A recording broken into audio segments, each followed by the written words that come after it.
नमस्कार, आप देख रहे हैं काल चक्र। मैं हूं दिव्या अग्रवाल और मेरे साथ हैं प्रश्न कुंडली विशेषज्ञ पंडित सुरेश पांडे जी। पंडित जी, बहुत बहुत स्वागत है आपका काल चक्र।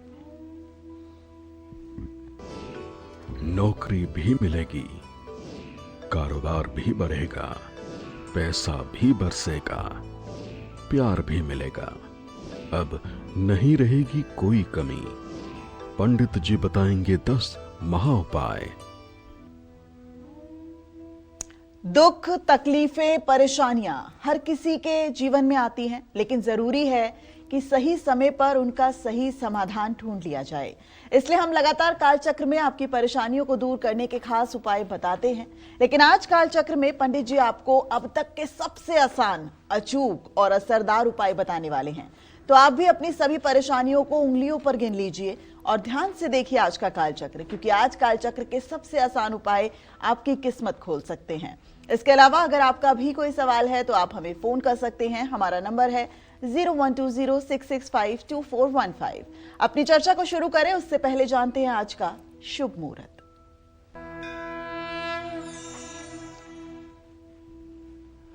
आज 23 दिसंबर 2025 दिन मंगलवार है। आज पौष शुक्ल पक्ष की तृतीया तिथि दोपहर 12:12 तक, इसके बाद चतुर्थी तिथि शुरू होगी। श्रवण नक्षत्र कल सुबह 7:07 तक, इसके बाद धनिष्ठा नक्षत्र शुरू होगा। व्याघात योग शाम 4:30 तक, इसके बाद हर्षण योग शुरू होगा। आज रवि योग बना हुआ है और आज के नित्य की तरह कुछ अशुभ मुहूर्त भी हैं। जैसे मंगलवार है ना, तो राहु काल रहेगा दोपहर 3 बजे से शाम 4:30 बजे तक, और यमगंड काल रहेगा सुबह 9:45 से सुबह 11:03 तक।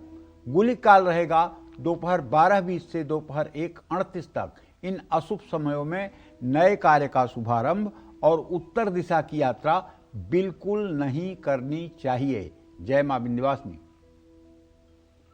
तो आज सुबह की शुरुआत अपनी खास चर्चा से कर लेते हैं। अगर आपको हमेशा पैसों की कमी रहती है या फिर बार बार पैसों का नुकसान हो जाता है, तो ऐसे में आपको कौन से आसान, अचूक और असरदार उपाय करने चाहिए? आइए जानते हैं पंडित जी से। बताइए पंडित जी। देखिए भाई, हमारी जीवन शैली और हमारी व्यवस्था, इस पर बहुत कुछ डिपेंड है कि हमारा जीवन कैसा रहेगा। अगर हम अपने जीवन को व्यवस्थित, अपने जीवन शैली को व्यवस्थित रखेंगे तो एक बार खराब ग्रह भी सामान्य फल देकर चले जाएंगे। लेकिन अगर हम अपने जीवन को अस्त व्यस्त रखें और जीवन शैली को लापरवाही में व्यतीत करें तो निश्चित रूप से सौभाग्य भी दरवाजे से वापस चला जाएगा। इसी तरह से जैसे बहुत छोटी सी बात है, उदाहरण के लिए, कि घर में नमक होता है, नमक का एक बर्तन होता है और नमक का यूज किया जाता है। कुछ लोग लापरवाही बस नमक का ढक्कन छोड़ करके रख देते हैं या नमक पर ढक्कन ही नहीं लगाते हैं। ऐसी गलती कभी नहीं करनी चाहिए। हर समय नमक को यूज करने के तुरंत बाद उसका ढक्कन लगा देना चाहिए। रविवार को छोड़कर हर रोज पीपल के पेड़ में सुबह काला तिल डाल करके जल चढ़ाना चाहिए। अपने घर के हर दरवाजे पर महीने में कम से कम एक बार जो कब्जा है लोहे का, उसमें तेल डाल देना चाहिए, जिससे उससे आवाज न आए। पर पर की आवाज जो दरवाजों से आती है वो ना आए। वो आवाज बहुत दुखदाई होती है। और घर में बनी पहली रोटी गाय के लिए जरूर निकालें और आखिरी रोटी कुत्ते के लिए जरूर निकालें। जब भी आपके घर आपकी बहन या बुआ आए और जरा सा भी अगर आपकी सामर्थ्य है तो उनको खाली हाथ अपने घर न जाने दें। कुछ न कुछ आप उन्हें विदाई के समय देने की कोशिश जरूर करें। जब भी घर में पोछा लगाएं, विशेष करके शनिवार के दिन, तो पानी में थोड़ा सा नमक डालकर, फिनाइल डालकर तब पोछा लगाएं। इससे आपके घर की नेगेटिविटी दूर हो जाएगी। और दूसरी बात, अगर घर में रोग है, बीमारियां हैं, पैसे की बचत नहीं हो रही है, सारा पैसा दवाइयों पर खर्च हो रहा है, घर में विवाह नहीं हो रहा है, शादियां नहीं हो रही हैं, रिश्ते नहीं हो रहे हैं, बच्चा नहीं पैदा हो रहा है और घर में कोई खुश नहीं रहता है, तो ऐसे में घर के किसी एक सदस्य को चाहिए, गंडकी नदी में से शालिग्राम भगवान की मूर्ति निकलती है। ये गंडकी नदी जो है नेपाल में है और ये शालिग्राम की शिला मिलती है। ये एक शालिग्राम भगवान की शिला घर में स्थापित करें, अगर पहले से स्थापित है तो कोई बात नहीं। और शालिग्राम की शिला को नित्य एक थाली में रख करके दक्षिणावर्ती शंख में जल भर करके और पुरुष सूक्तम यूट्यूब पे चला लीजिए, पुरुष सूक्तम। ओम सहस्रशिरसः पुरुषः सहस्राक्ष सहस्रपात् सह भूमिग्वं सर्वता स्पृत्वा ततिष्ठ दशांगुलम् पुरुषाय वेद सर्व यद्भूतं यच्च भाव्यम् उतामृत शेषालो यदरेन्नातिरोहति एतावानस्य महिमा तो जायास्य अधिपुरुषः स जातो अत्यरिच्यत पश्चात भूमि मथो पुरः। इस तरह से 16 मंत्र बोलेगा पुरुष सूक्त में। और आप पहले दक्षिणावर्ती शंख के जल से, फिर दूध से गाय के, फिर गन्ने के रस से, फिर शहद से, फिर घी से, फिर दही से अभिषेक कराकर फिर शुद्ध जल से अभिषेक कराइए।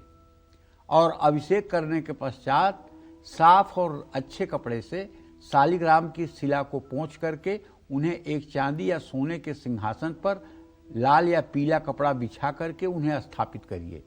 चारों तरफ एक कलावा लपेटिए और उसके बाद एक जनेऊ पहनाइए उन्हें। और उसके बाद मलयागिर चंदन और केसर घिस करके उनके मतलब के ऊपर मलयागिर चंदन और केसर का लेप करिए। बढ़िया पुष्प माला अर्पित करिए, धूप जलाइए, दीप जलाइए, धूप दिखाइए, दीप दिखाइए। इसके बाद में एक पीतल की प्लेट में सुंदर सा उनके लिए भोग पकवान जैसे काजू, किशमिश, मिश्री, सेब, केला, अनार, ये सब फल उनके लिए प्रसाद के रूप में आप रखिए और एक छोटे से गिलास में पानी रखिए। अगर आपको आता है तो एक मंत्र बता रहा हूँ, ओम प्राणाय स्वाहा, ओम व्यानाय स्वाहा, ओम उदानाय स्वाहा, ओम अपानाय स्वाहा, ओम समानाय स्वाहा, ऐसा कहते हुए 5 बार जल गिराया जाता है। ये आचमन का मंत्र है।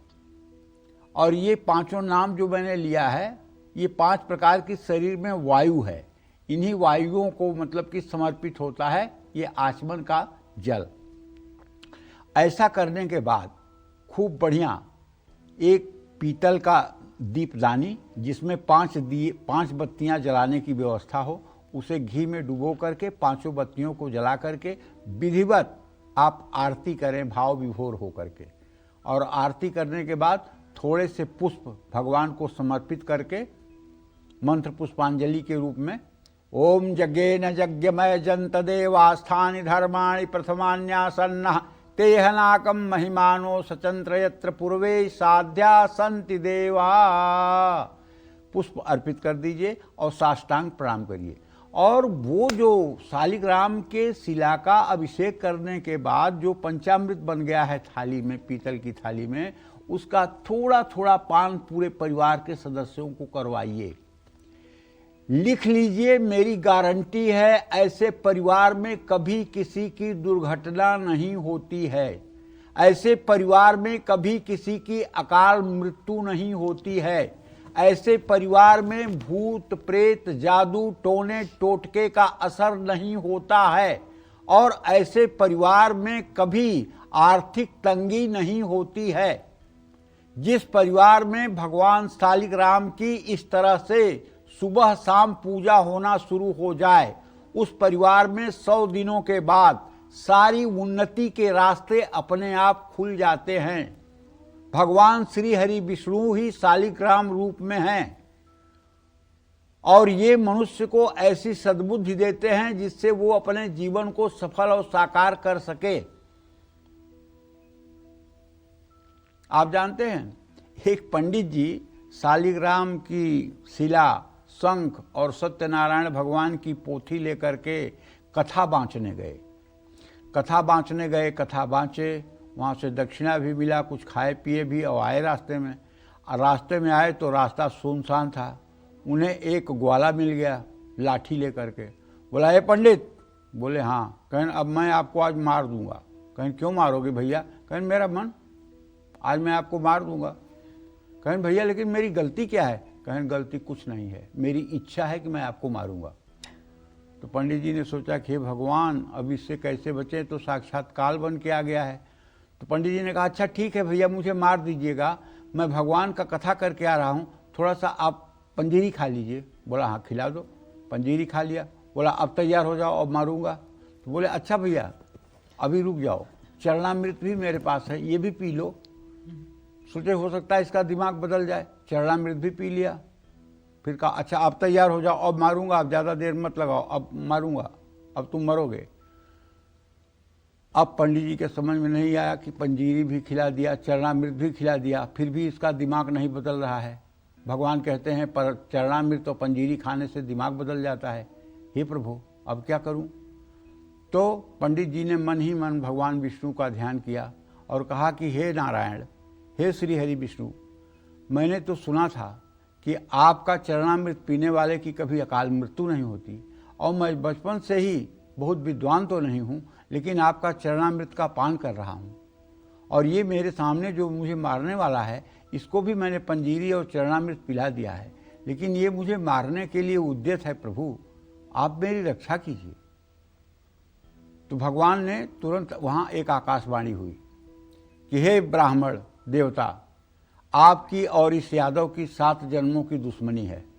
जब जब आप पंडित जी बनते हैं तो ये यादव बनता है, वो आपको मारता है, और जब ये पंडित जी बनता है तो आप यादव बनते हैं, आप इसको मारते हैं।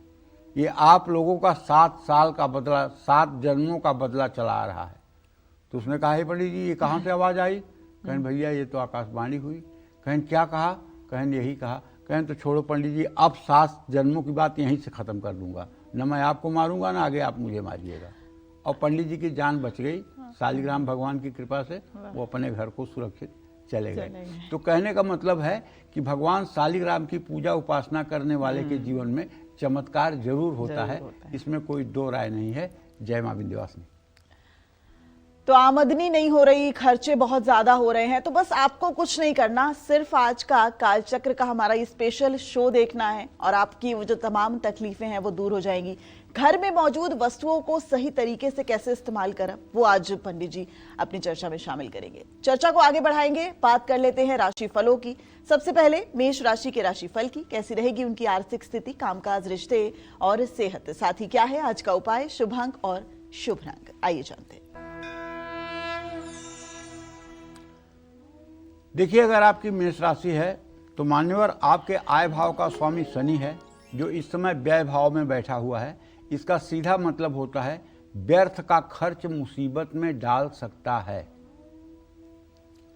दूसरों के प्रभाव में आकर के आप अपने डिसीजन, अपने फैसले ना बदलें और ज्यादा इमोशन में ना आए, ज्यादा भावुकता ना दिखाएं, नहीं तो इसका लोग फायदा उठाएंगे। अपनी सेहत को नजरअंदाज ना करें, जल्दबाजी में गलत फैसला लेने से बचें। शुभ उपाय ये है आपके लिए कि आप आज हनुमान चालीसा का मंगलवार है तो कम से कम 10 बार पाठ करें। अगर किसी हनुमान मंदिर में करें तो सोने पे सुहागा।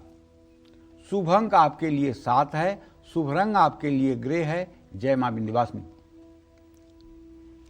पैसा तो आप खूब कमाते हैं मगर बचत नहीं हो पाती है, या फिर आमदनी अठन्नी और खर्चा रुपया है, तो ऐसे में आपको कौन से आसान, अचूक और असरदार उपाय करने चाहिए, आइए जानते हैं पंडित जी से। बताइए पंडित जी। देखिए, 2 प्रकार के मनुष्य हैं, एक तो जन्म सिद्ध हैं, एक कर्म सिद्ध हैं। जन्म सिद्ध वो लोग हैं जो टाटा, बिरला, अंबानी के यहाँ पैदा हो गए।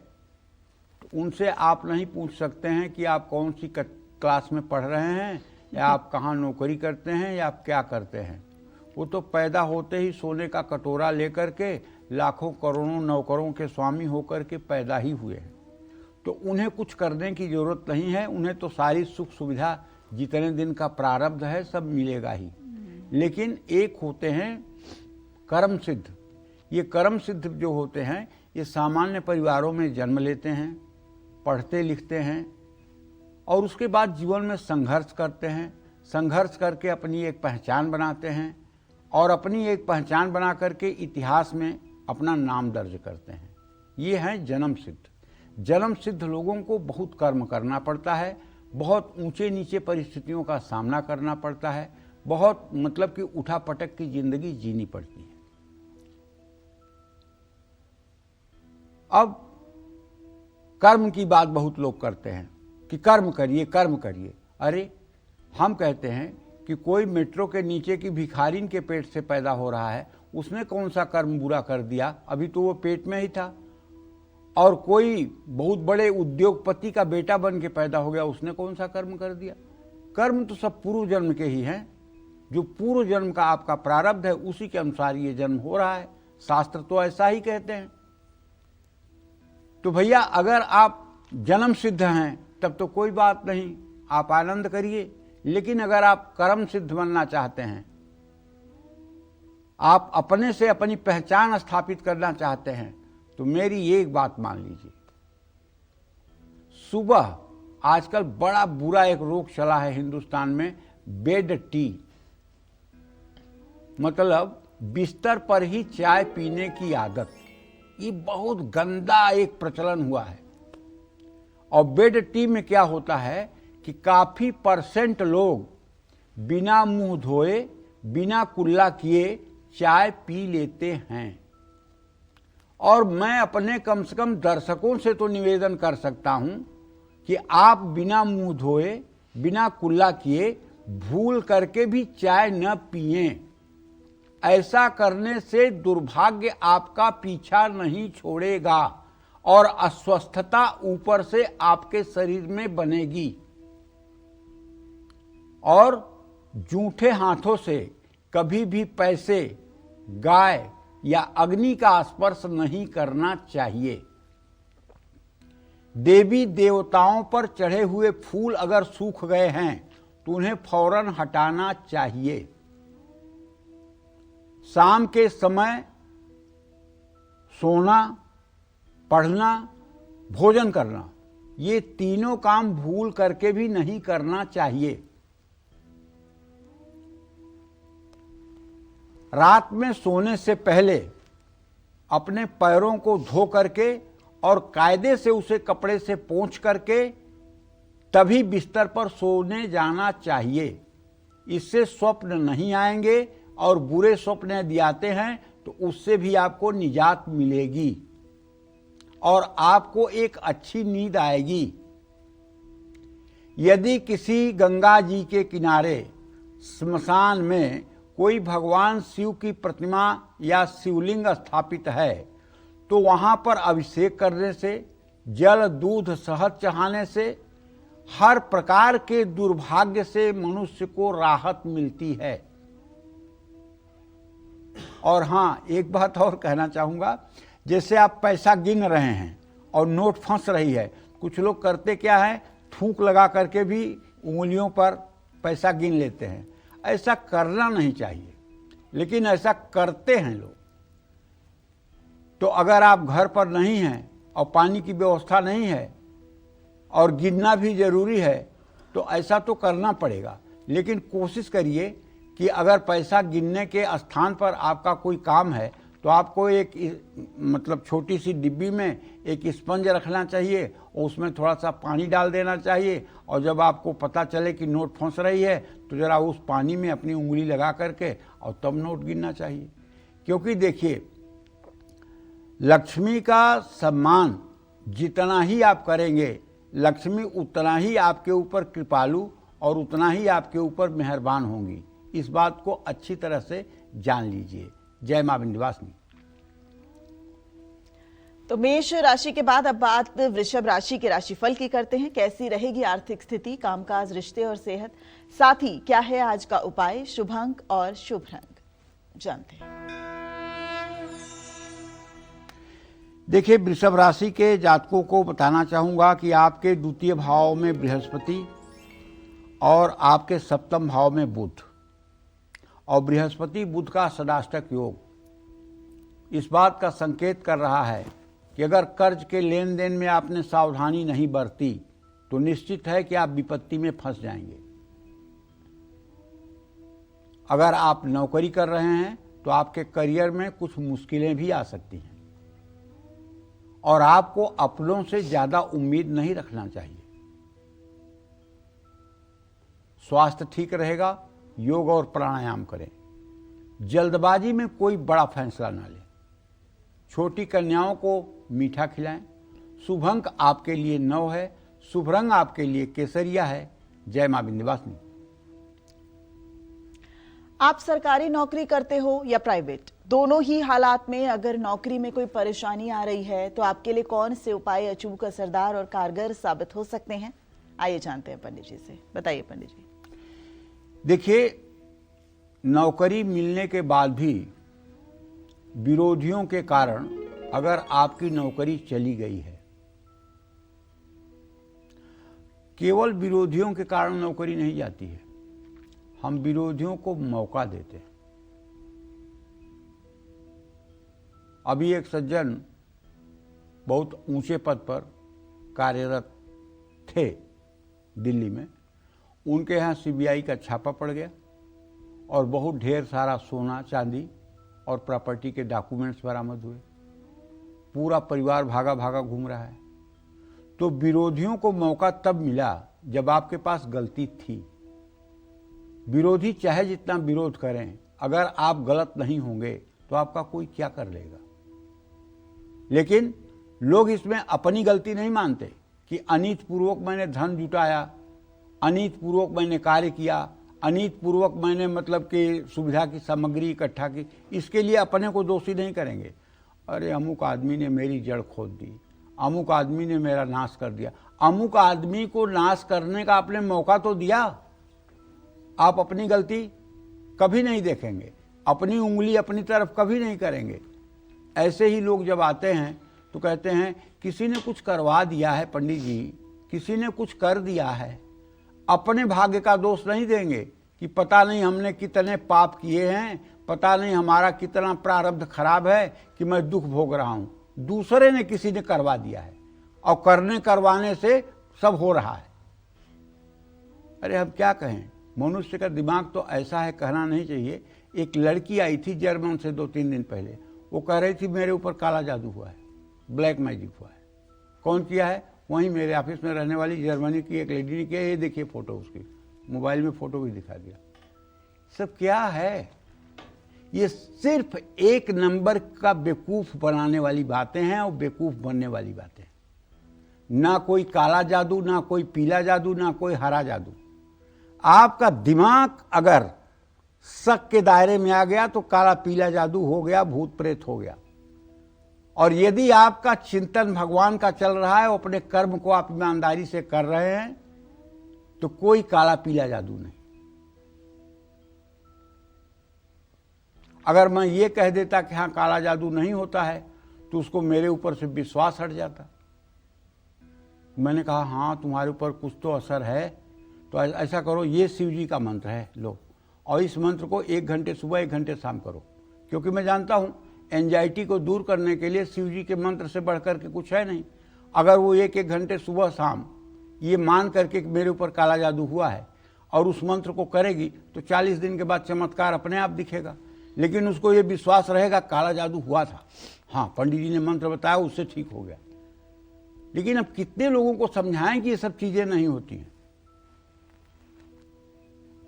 अगर किसी का लड़का लव मैरिज कर रहा है तो लड़के वाले आएंगे तो कहेंगे गुरुजी आप नहीं जानते हैं, लड़की की माँ बड़े बड़े मतलब कि लोगों के पास जा कर के जादू टोने करवा के मेरे बेटे को बस में कर लिया है, मेरा बेटा तो एकदम राम जैसा है। और लड़की वाला आएगा तो कहेगा अरे आप नहीं जानते हैं, वो लोग बड़े गंदे लोग हैं लड़के वाले, हमारी बेटी को पता नहीं क्या खिला पिला दिया है कि हमारी बेटी को ऐसा हो गया है कि बेटी मतलब उसके बिना रह ही नहीं सकती, अब हमारे लोगों के ऊपर केस करने के लिए तैयार हो गई है। तो कोई अपनी गलती मानने के लिए तैयार नहीं है भाई, पक्की बात है। लोग बस अपनी गलती को दूसरे पे ही थोपना चाहते हैं। तो अगर आपकी भी नौकरी जा रही है तो पहली बात तो इसमें आपकी भी गलती होगी, उसको आप महसूस करिए। और 7-8 रत्ती का बढ़िया फिरोजा चांदी की अंगूठी में बनवा करके अपने दाहिने हाथ की रिंग फिंगर में आप शुक्रवार को धारण कर लीजिए। इससे फायदा ना हो तो शुक्रवार का व्रत करना शुरू कर दीजिए। अगर आप महिला हैं तो आपको अर्गला स्तोत्र का पाठ करना चाहिए। अगर आप धार्मिक महिला हैं तो आपको अपने घर में श्री यंत्र की स्थापना करके और श्री सूक्तम के 16 मंत्रों से, दक्षिणावर्ती शंख से, जल से, दूध से, गन्ने के रस से, शहद से, दही से, घी से अभिषेक करना चाहिए और गंधाक्षत पुष्प धूप दीप नैवेद्य से पूजन करना चाहिए और श्री सूक्तम के 16 मंत्रों का 16 बार पाठ करना चाहिए। 5 बत्तियों वाले दिए से आरती करनी चाहिए। अगर ये उपाय आपने करना शुरू कर दिया तो आप विश्वास करिए, मैं दावे के साथ कह सकता हूं कि आपके घर में 16 महीने के अंदर सारी सुख समृद्धि होगी। अगर सरकारी नौकरी आप पहले से कर रहे हैं और आपको कुछ परेशानियां हो रही हैं तो आपको चाहिए कि कोई हैंडपंप हो, कुआं हो, वाटर कूलर हो, मटका हो, ऐसी चीज कहीं आप जहां जरूरत समझें वहां आप दान कर दें, जिससे आम जनता को पीने के लिए पानी मिल सके। जिनको सरकारी नौकरी में प्रमोशन नहीं मिल रहा है उनको भी 43 दिनों तक चंदन अपने जीभ, नाभि और माथे पर लगाना चाहिए। इससे भी प्रमोशन के योग बनते हैं। जय मां विंध्यवासिनी। तो चलिए जल्दी से चर्चा को आगे बढ़ाते हैं और साथ ही बात करते हैं राशिफल की। मिथुन राशि का राशिफल कैसा रहेगा आज का पूरा दिन, आइए जानते हैं। मिथुन राशि के जातकों को बताना चाहूंगा कि आपके राशि में बृहस्पति है, आपके सप्तम भाव में मंगल, सूर्य, चंद्रमा की स्थिति है। भाई कुल मिलाकर के आमदनी का नया स्रोत तो आप बना लेंगे और धन लाभ भी होगा, लेकिन करियर के फैसले जल्दबाजी में नहीं लेना चाहिए। परिवार के विवाद को सुलझाने की कोशिश करें। सेहत पर खर्च हो सकता है। अपनी सीमाओं को ध्यान में रखकर मदद करें। इत्र का दान करें। शुभ अंक आपके लिए 5 है। शुभ रंग आपके लिए क्रीम है। जय मां विंध्यवासिनी। कैश काउंटर या तिजोरी में ऐसा क्या रखा कि हमारा बिजनेस बढ़ जाए, आइए जानते हैं पंडित जी से। बताइए पंडित जी। देखिए, दुकान की बिक्री कम अगर हो रही है, बिजनेस घाटे में जा रहा है, तो रोज लक्ष्मी गणेश की पूजा करें। पूजा स्थान में एक श्री यंत्र जरूर स्थापित करें।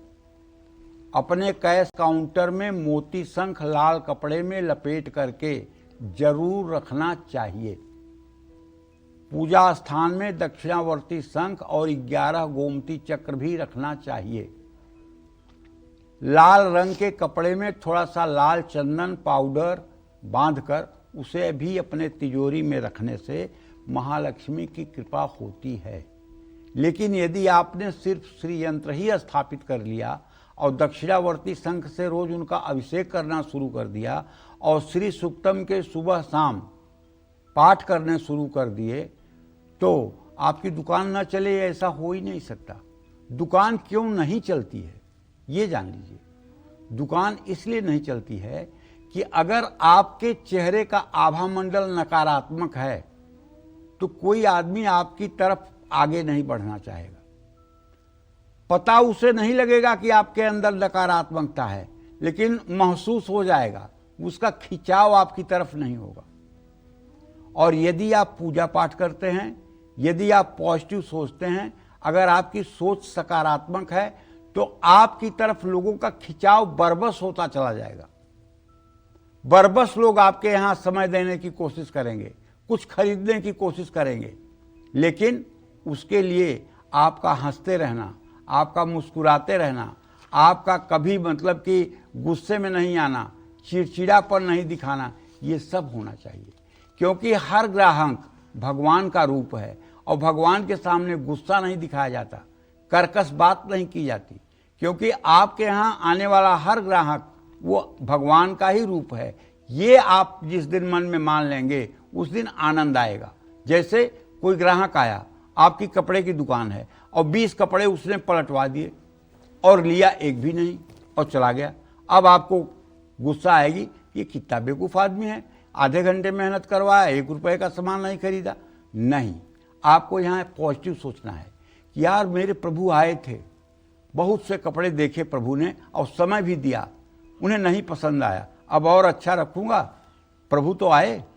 ये बात अगर आप अपने मन में बैठा लें तो उस समय आपको होने वाला जो कष्ट है वो नहीं होगा और आप उस व्यक्ति के साथ जाते समय कोई नकारात्मक व्यवहार नहीं करेंगे। तो ये आपकी पॉजिटिविटी उसके दिल दिमाग पर असर करेगी और आज नहीं तो कल फिर लौटकर आपके पास आएगा। इसलिए हर दुकानदार को चाहिए कि उसको अपने यहाँ आने वाले ग्राहक में सब में भगवान का ही रूप देखना चाहिए कि प्रभु मेरे पास आए हैं। ये मैं नहीं कह रहा हूं कि कहिए कि प्रभु मेरे पास आए हैं, मन में सोचिए कि प्रभु मेरे पास आए। सिया राम मैं सब जग जानी, करऊं प्रणाम जोरी जुग पानी, जड़ चेतन जग जीव जत, सकल राममय जान, बंदऊं सबके पद कमल, सदा जोरी जुग पान।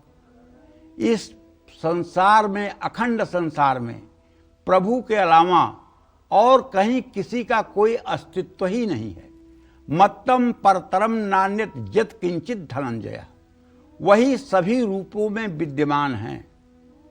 84 लाख योनियों में वही हैं, वनस्पतियों में वही हैं, सूर्य में वही हैं, चंद्रमा में वही हैं, पृथ्वी में वही हैं, सब जगह वही हैं। जिस दिन हमारी ऐसी दृष्टि हो जाती है उस दिन हमारी वैसी सृष्टि हो जाती है बस। और तब तक आदमी को साधना का फल नहीं मिलता है जब तक वो ये समझता है कि मैं पुरुष, तुम स्त्री, मैं पुरुष। जिस दिन आदमी ये समझना शुरू कर दे कि जो मैं हूं वो तुम हो, ईश्वर अंश जीव अविनाशी, चेतन अमल सहज सुख राशि।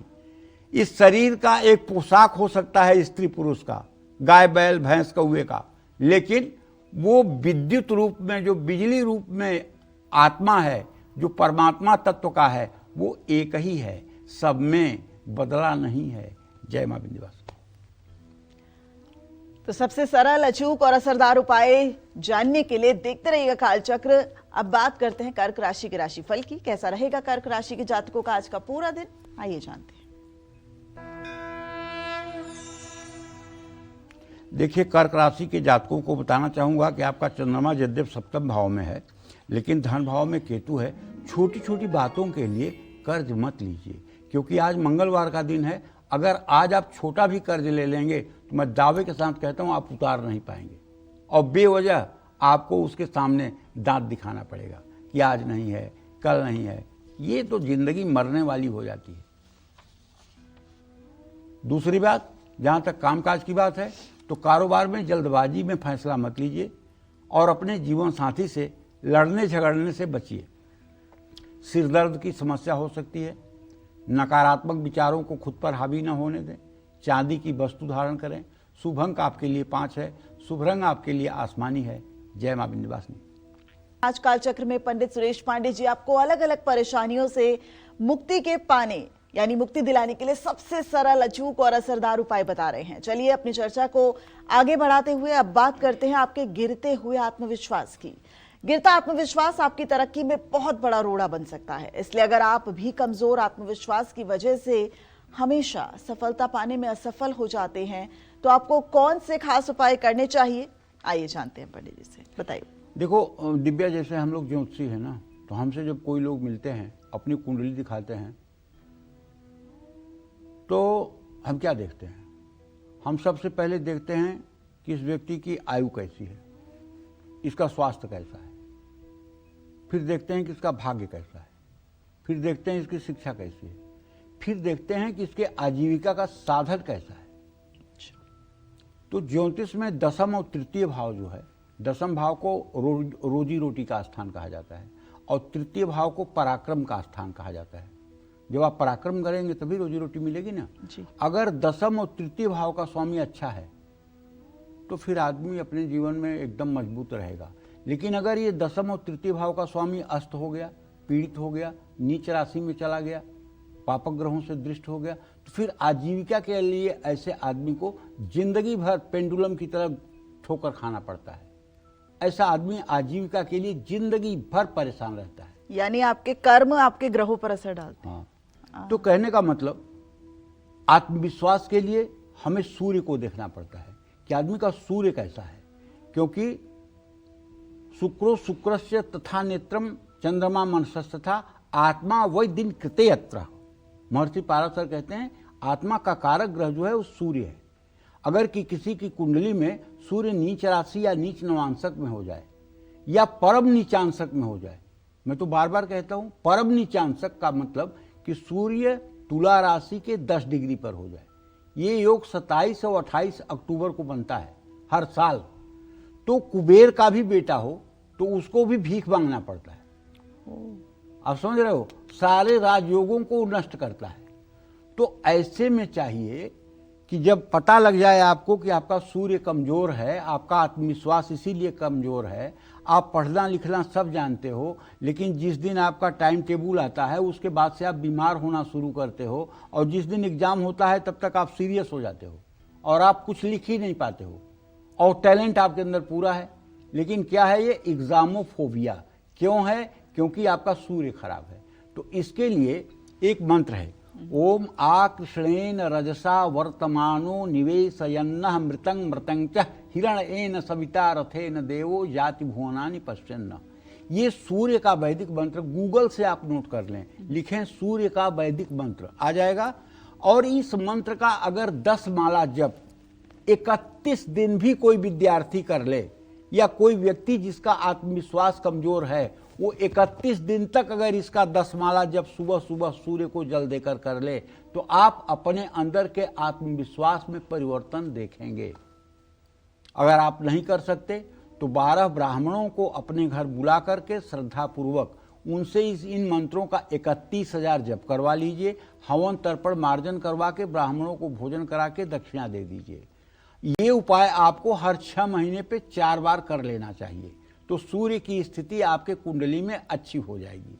अगर सूर्य आपकी कुंडली में 6ठे, 8वें, 12वें भाव का स्वामी नहीं है, शरीर भाव का या पंचम भाव का या 9वें भाव का स्वामी है, तो माणिक्य 5 से 6.5 रत्ती तक का सोने की अंगूठी में बनवा के और दाहिने हाथ की रिंग फिंगर में रविवार को पहन लीजिए, तब भी आपका आत्मविश्वास आकाश चढ़ के बोलने लगेगा।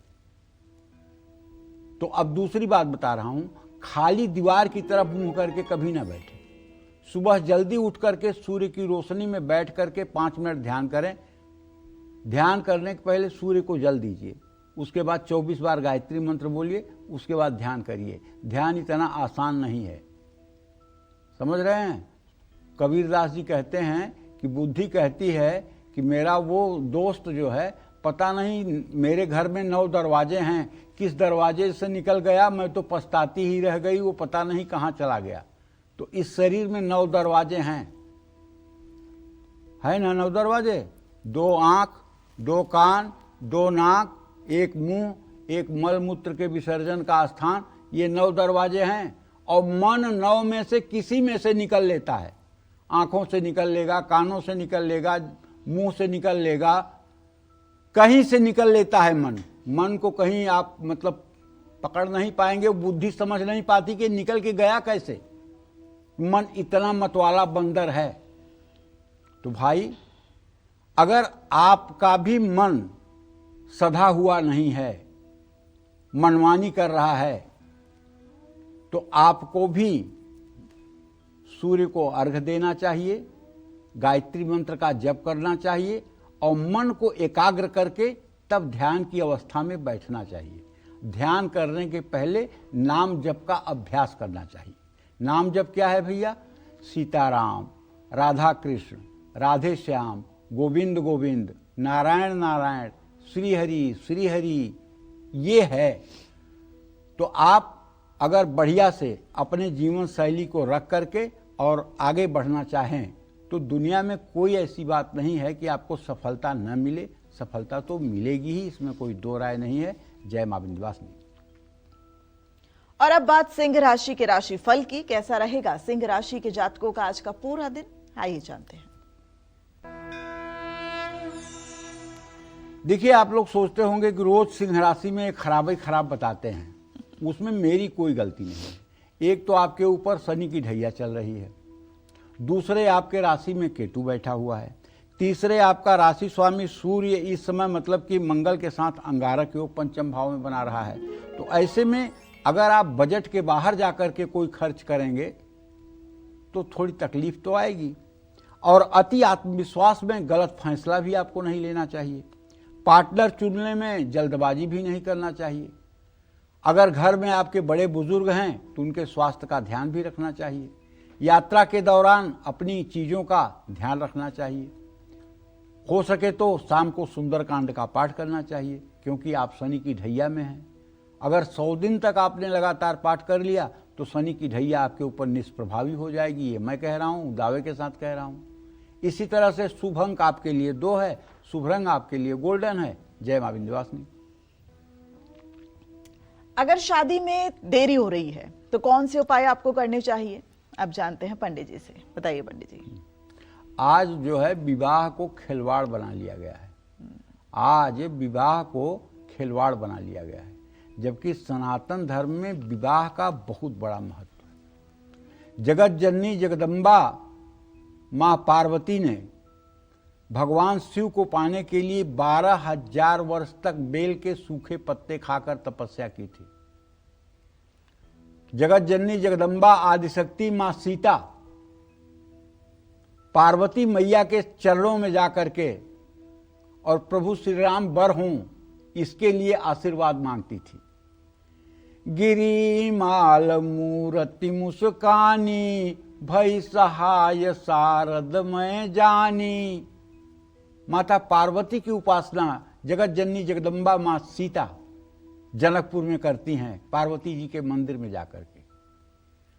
और कर्दम ऋषि अपने लिए एक पत्नी चाहते हैं तो दाहिने पैर के अंगूठे पर खड़े होकर 10,000 वर्ष तक तपस्या करते हैं।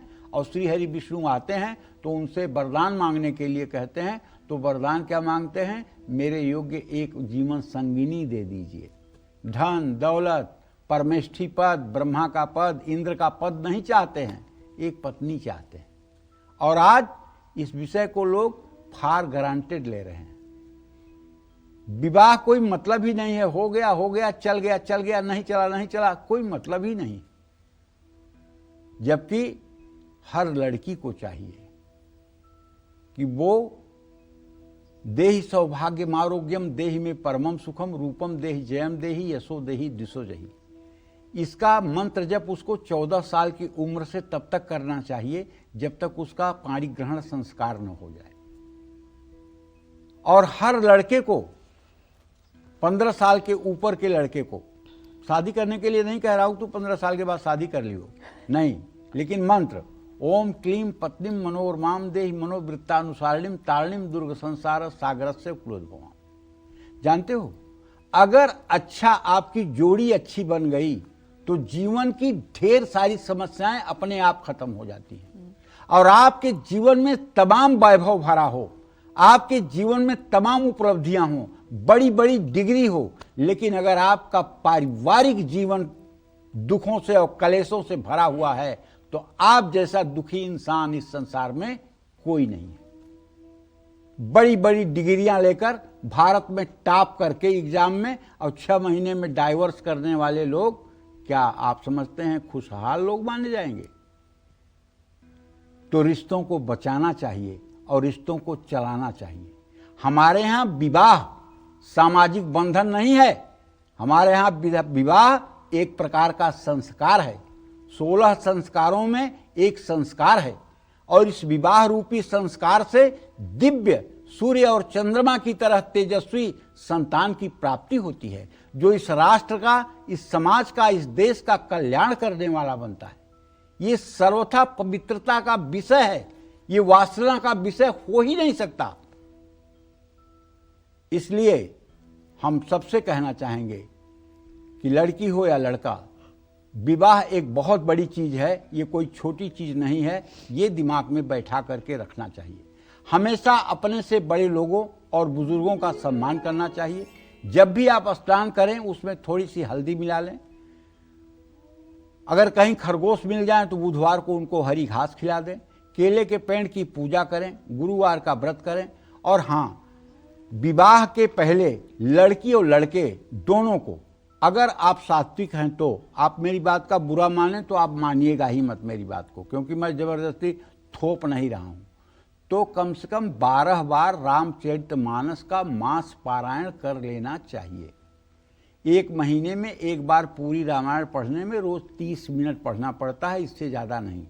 और अगर आपने 12 बार रामायण पढ़ लिया तो आपके अंदर वो सारे सकारात्मक तत्व विराजमान हो जाएंगे जो आपके संतान के रूप में देदीप्यमान प्रकाशमान सूर्य और चंद्रमा की तरह प्रकट होंगे।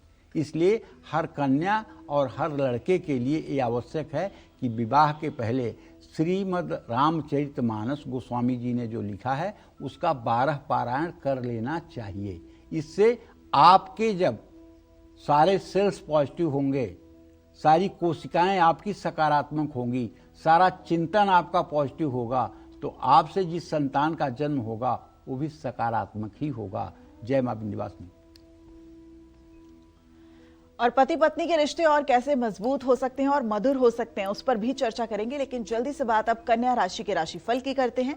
कैसी रहेगी आर्थिक स्थिति, कामकाज, रिश्ते और सेहत, साथ ही क्या है आज का उपाय, शुभ अंक और शुभ रंग, आइए जानते हैं। देखिए, कन्या राशि के जातकों को बताना चाहूँगा कि आपके राशि पर शनि की पूरी दृष्टि है, लेकिन आपके आय भाव का स्वामी चंद्रमा अपने भाव पर भी दृष्टि कर रहा है। कहीं अगर आप नया पैसा लगाएंगे तो उससे आपको धन लाभ होगा। भावनात्मक इमोशन में आकर के कोई फैसला लेने में सतर्क रहिए और परिवार के साथ घूमने का प्लान बन सकता है। मानसिक तनाव से बचना होगा। निजी बातें हर किसी से साझा ना करें। आज मंदिर दर्शन करने जाएं। शुभ अंक आपके लिए 3 है, शुभ रंग आपके लिए गुलाबी है। जय मां विंध्यवासिनी। और अब बात तुला राशि के जातकों की करते हैं। तुला राशि के जातकों के लिए आज का दिन कैसा रहेगा, कैसी रहेगी उनकी आर्थिक स्थिति, शुभ अंक, शुभ रंग और उपाय, आइए जानते हैं। देखिए, तुला राशि के जातकों को बताना चाहूंगा कि आपके भाग्य स्थान में अब तो बृहस्पति हैं और आपके पराक्रम के स्थान में सूर्य, शुक्र और मंगल की स्थिति है। मंगल अस्त हुआ पड़ा है भाई। तो ऐसे में पैसा कमाने के लिए शॉर्टकट अगर अपनाओगे तो जेल जाओगे। और ऑफिस में अपना काम दूसरों के विश्वास पर न थोपें। रिश्तों में संवाद की कमी ना आने दें। कंधे का दर्द आपको परेशान कर सकता है, सर्वाइकल की प्रॉब्लम हो सकती है। यात्रा के दौरान जल्दबाजी से बचें। सुहागिन महिलाओं को, अगर आप महिला हैं तो सुहागिन महिलाओं को श्रृंगार की सामग्री दान करें। शुभ अंक आपके लिए 1 है, शुभ रंग आपके लिए बैगनी है। जय मां विंध्यवासिनी। और अब जल्दी से बात वृश्चिक राशि के जातकों की कर लेते हैं। कैसा रहेगा आज का आपका पूरा दिन, आइए जानते हैं। वृश्चिक राशि के जातकों को बताना चाहूंगा कि निवेश में जल्दबाजी मत करिएगा। ऑफिस में गुप्त शत्रुओं से सावधान रहिएगा। वैवाहिक जीवन में गलतफहमी ना आने दें। स्वास्थ्य ठीक रहेगा। योग प्राणायाम करते रहें। अपनी संगत और आदत सुधारें। गुप्त दान करें। शुभ अंक आपके लिए 8 है, शुभ रंग आपके लिए नारंगी है। जय मां विंध्यवासिनी। ज्यादातर बीमारियों का कारण तनाव भी होता है। ऐसे में अगर आप भी ज्यादा टेंशन के चक्कर में फंसकर बार बार बीमार हो जाते हैं तो कौन से अचूक उपाय आपको इन बीमारियों से छुटकारा दिला सकते हैं, जानते हैं पंडित जी से, बताइए। मन के हारे हार है, मन के जीते जीत। सारी बीमारी मन से ही होती है, पक्की बात बता रहा हूं। अगर मन अशांत है, नकारात्मक चिंतन हो रही है तो बीमारियां आपके शरीर में जन्म लेंगी। हमेशा तनाव में अगर रहते हैं तो आपको पानी में चंदन का इत्र डाल करके हर हर गंगे कहते हुए स्नान करना चाहिए और हर समय हंसते रहने का प्रयास करना चाहिए। अपने बेडरूम में एक कटोरी सेंधा नमक भर करके रख दीजिए। रसोई में काले रंग का पत्थर मत लगवाइए भूल करके भी। और नहाने के बाद पूजा करते समय महामृत्युंजय का एक माला जप कर लीजिए। ओम त्र्यंबकम यजामहे सुगंधिम पुष्टिवर्धनम उर्वारुकमिव बन्धनान् मृत्योर्मुक्षीयमामृतात्। और बटुक भैरव स्त्रोत का पाठ करिए, जैसे ओम करकलित कपालः कुंडली दंडपाणि स्तनुर्विनीलव्यालज्ञोपवीति कृतसमय स्मरेयात् विघ्न विच्छेद हेतुम जयत बटुकनाथ सिद्धिदा साधकानाम ओम बंग बटुकाय नमः बटुक भैरवाय नमः। और हर रोज सुबह शाम हनुमान चालीसा का पाठ करिए। अगर इतना संस्कार हो ही जाएगा आपके अंदर तो दुनिया की कौन सी शक्ति है कि आपको दुख दे देगी, समझ में नहीं आता। लेकिन संस्कार नहीं, कुछ करना नहीं, सारा सुख चाहिए। कोई ऐसी विभूति हो, कोई फूंक दे और आप तुरंत राजा रानी बन जाए। यही डिमांड सबकी है। एक माला जप कर लेंगे, 40 दिन बीत जाएगा। पंडित जी मैंने 40 दिन एक माला कर लिया, कोई फायदा नहीं हुआ। अरे यार, अगर इतना जल्दी चमत्कार होता तो क्या पूछना था। कुछ समर्पण करो, कुछ तन्मयता दिखाओ। हम तो आपको धर्म के रास्ते पर लाने के लिए छोटी छोटी बात बताते हैं ताकि आपके अंदर इंटरेस्ट बढ़े, और जब इंटरेस्ट और भूख बढ़े तो आप आगे खुद बढ़ेंगे। आप सोच रहे नहीं बस इतने से ही हमें इंद्र का पद मिल जाएगा, ऐसे थोड़ी होता है। जय मां विंध्यवासिनी। चलिए अब बात करते हैं धनु राशि की। क्या कहता है धनु राशि का राशिफल, आइए जानते हैं।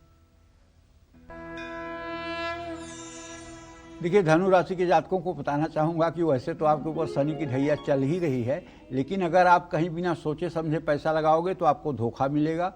नौकरी बदलने के लिए समय ठीक है, और रिश्तों में दूसरों से ज़्यादा उम्मीद मत रखिए। आंखों की तकलीफ हल्के में मत लीजिए, और अनैतिक संबंधों से दूरी बनाइए। मंदिर में कुछ दान पुण्य करिए। शुभ अंक आपके लिए 6 है, शुभ रंग आपके लिए मैरून है। जय मां विंध्यवासिनी।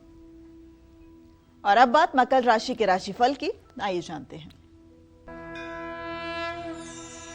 आपके राशि में चंद्रदेव विराजमान है, इसलिए जल्दबाजी में आर्थिक फैसले मत लीजिएगा वरना गलती हो जाएगी। ऑफिस में सीनियर से बहस मत करिएगा। वैवाहिक जीवन में अहंकार हावी रहेगा। किसी तरह का इन्फेक्शन हो सकता है, अपने गुस्से पर नियंत्रण रखिए। आज काला तिल दान करिए। शुभ अंक आपके लिए 7 है, शुभ रंग आपके लिए नेवी ब्लू है। जय मां विंध्यवासिनी। और अब जल्दी से बात कुंभ राशि के राशिफल की, आइए जानते हैं।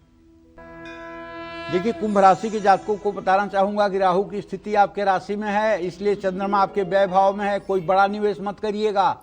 ऑफिस पॉलिटिक्स से दूर रहिएगा। परिवार का साथ आपको आगे बढ़ाएगा।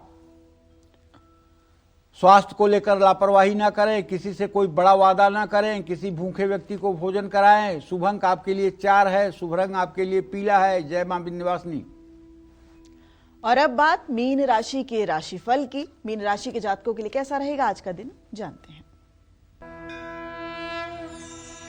मीन राशि में शनि देव की स्थिति है। अपने खर्चों को सीमित करने की कोशिश करिए। नौकरी में स्थानांतरण का योग बन रहा है।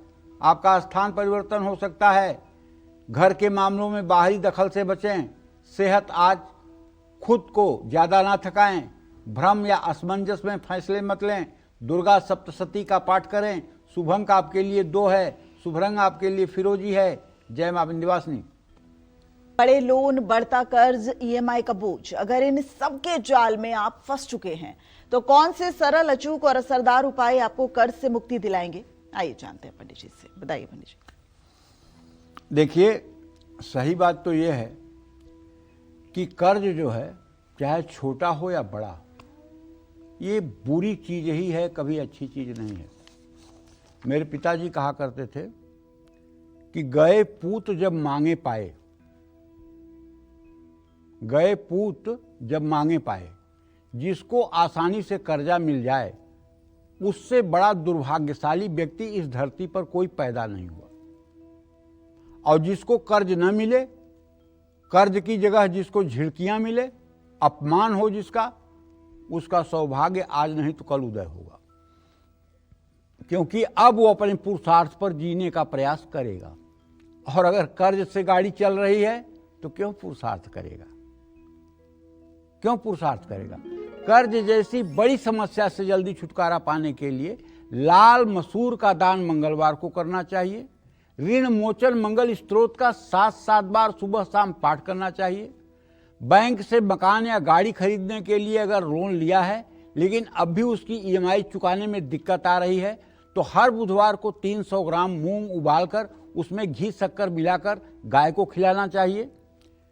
घर की दक्षिण पश्चिम दिशा में पीतल या तांबे का घड़ा रखना चाहिए। गर्मी के दिनों में दोपहर में अपने घर के सामने रविवार को गाय को स्नान कराना चाहिए। गाय के स्नान का पानी दरिद्रता को दूर करता है। ये सब उपाय करेंगे तो कर्ज देने में चुकाने में आसानी होगी। लेकिन ध्यान रखिएगा, मंगलवार को कर्ज लेना नहीं है और मंगलवार को कर्ज वापस करना है, इस बात का ध्यान रखिएगा। और जब सेविंग करनी हो, बचत करनी हो, तो बैंक में बुधवार के दिन पैसे डिपॉजिट कीजिए, वो पैसे जल्दी खत्म नहीं होंगे। जय मां विंध्यवासिनी। तो पंडित जी, आज हमारे दर्शकों को इतनी खास जानकारी देने के लिए आपका बहुत बहुत शुक्रिया। धन्यवाद। उम्मीद करते हैं आपको आज का हमारा विषय बहुत पसंद आया होगा। कल फिर एक नए विषय और आपकी परेशानियों को दूर करने के लिए ढेरों उपाय लेकर हम आएंगे पंडित सुरेश पांडे जी के साथ। तब तक कालचक्र की पूरी टीम को दीजिए इजाजत। देश दुनिया की तमाम खबरों के लिए देखते रहिए न्यूज़ 24। नमस्कार।